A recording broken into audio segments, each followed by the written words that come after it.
Welcome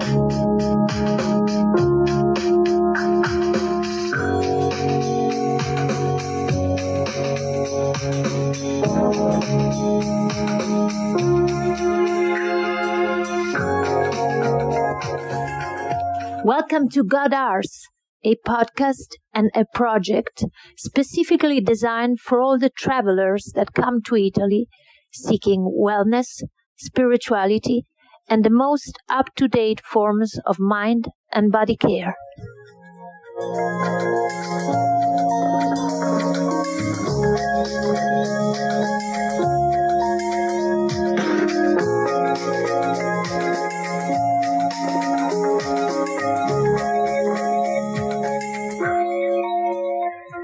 Oh, hello there. We're here with Margherita Monte, a girl that I met at ecstatic dance practices in Rome.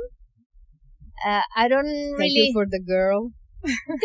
Girl. Well, actually now we're all girls until our 50s or so. And, well, Margherita, tell us...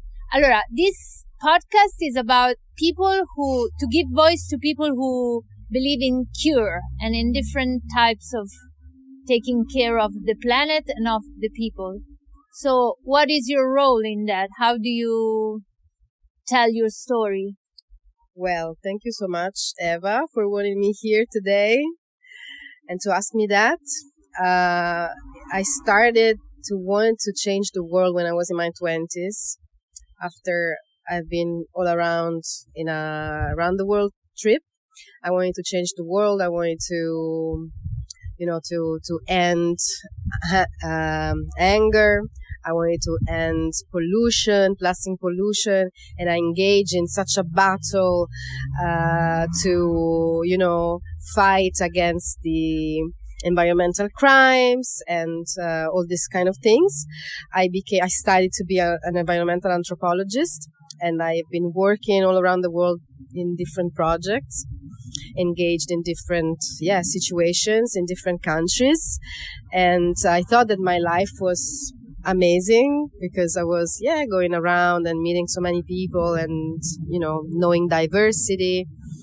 But the story was that there was so much to live still. And to make the long story short, when I was 39, I was diagnosed with cancer, my first diagnosis, and that was like a click that happened in my life, because I understood it from that point on that I needed to change something, and I didn't need to change outside. What I needed to change was my inside, and the relationship I had with myself and with all my traumas.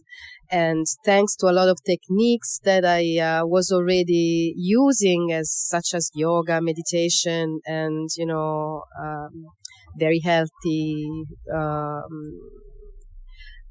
way of eating and these kind of things, I started a new journey, not around the world, but inside of myself, to try to understand why this disease occurred. Why this happened, what was the root at the beginning of all of this. And I discovered that there was a lot of suffering that was coming from this life, other lives, my ancestors, my mom, my father. And I've been through a lot of pain, physical pain. After a year from my first diagnosis, I was diagnosed with another cancer. I've been through chemotherapy, radiotherapy, a lot of operations. My body is, full of scars. A map of scars. Yes, exactly. But they remind me that healing is possible, because, this journey was very tough. I've been to hell and back. Wow. Many times. But I'm very grateful for it all, because I finally understood why I was here. And to heal. So not only myself, but the entire world, because we can heal each other, we can heal together. And it's just the vibration of love that can heal everybody.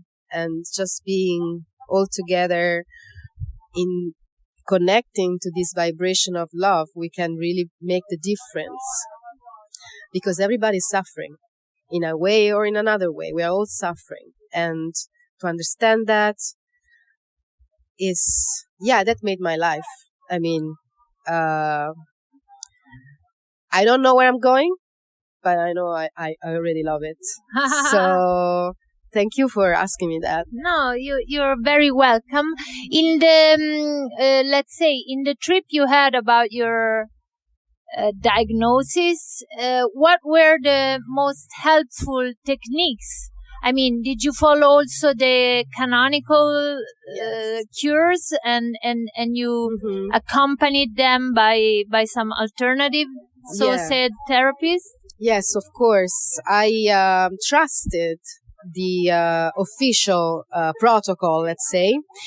There was a protocol, and there were a few things I wasn't resonating with, and I decided not to do them. But I decided to do chemo, for example. But, for example, when I was doing chemo, I was also doing plant medicines. I did ayahuasca several times. I did mushrooms several times. And that was, mind-opening for me. When I was doing my infusion, I was able to transform the liquid of the medicine into light. And there was an alchemy that I was doing every time I was on chemo, for example, and that gave me the chance to go through that without any consequences. I didn't lose my hair. I didn't have any nausea. For example, I used marijuana throughout all the process. That was suggested by the doctors. So this is really interesting because the doctors are opening up to these new things now. They are absolutely sure they can help themselves to understand that these things can be integrated with the official medicines. So I was doing all these things together with the chemo, with the radiotherapy, and that was absolutely beneficial, and it was helpful because I didn't have any consequences. And my mood, because the mood is very important, my strength. I'm an Aries. I am dominated by Mars, and I think I really used Mars to, win my battle and to heal. I was like, yes, I'm gonna do it. It was not already like in the, I'm going to, it's already happened. Okay. It was an ambulance. Yeah. Okay, just to remind us what we're talking alive. about. Exactly. Manifesting. A reminder. Yeah, I think that in this dimension we are living in, the research in the medical world has been very far, and it's important to use the tools of the official medicine. It's important. I would never say, no, you have to cure yourself with celery juice. No. But all together can help to go through it in a good way, with a high mood, and with the goal at the end of the tunnel. And it's possible. This is something that I want really to share with everybody. Healing is possible. Even if doctors don't believe it, healing is absolutely possible. And you have to believe in it. Wow, that's a really important message to share. And what about, I see you're a blogger in travels. What about your experience as an adventure traveler? And tell us something about your blog and why you feel the need to share your traveling experience. Yeah, the travel started first. I mean, I wanted to go around the world because I wanted to, to know more and to see diversity. That's why I became an anthropologist, because I was so interested in, different cultures. But after 20 years of being around the world, I engaged into spiritual travel. So when I go on a trip now, I look for spiritual places. So I look for tribes to make ceremonies, or go to monasteries to make retreats, meditation retreats and stuff like that. So it changed a lot, and I started to share my travels, my adventure travels around the world. I've been to beautiful places. I was working for the Natural World Heritage Sites, so I've been to the most beautiful places in the world. But now I speak about these places in a different, from a different point of view, because I try to be more concentrated on the spiritual part of the world. So it's adventure travel, but from the inside out. And yeah, my Instagram is called mylife_on_earth. I'm a very soft.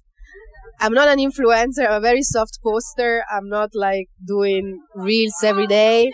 I try to inspire the people who follow me, and that can have benefits from what I say. If they find, something interesting for their lives, it's okay. I'm not like, boosting or doing stuff like that. But I think that everything counts, like every little drop counts, that if we all do something, it's important, because people need to go out of suffering.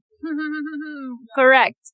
And last question, how do you see yourself from 10 days from now? 10 years from now, sorry. Helping people in a community with other beautiful souls that life keep manifesting, to share what we have to say, what we want to say, what we want to share with other people, and making communities, helping each other to help everybody to go out of suffering. Okay, let's unite and make it easier for everybody. Thank you, Margherita Monti, to be here with us today, and cheers. Grazie, Eva. Thank you so much, Godars. Thank you. Ciao. Ciao.